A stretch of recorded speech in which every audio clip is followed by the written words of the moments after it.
You're going to hear people try to tell you that wild horses are bad for the elk and the deer, but absolutely that's not true. That's a fictitious statement that's been propagated by the BLM and some people who don't know their science. What we do know is that of all the different large mammals on the American landscape, horses are the only animals that reseed the native flora. What does that mean?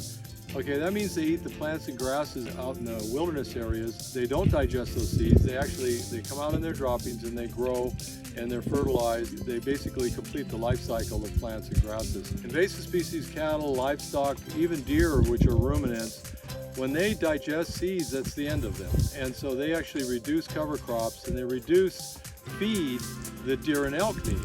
The other interesting thing about wild horses is that they're what they're called commensal.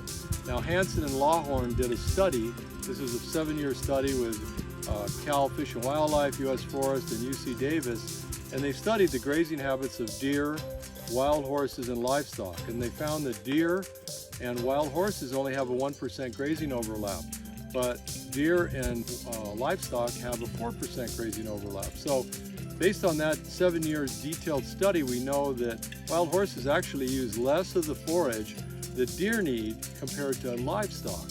So the next time you hear somebody telling you that wild horses are bad for deer or the hunting industry, you better fill them in on the truth.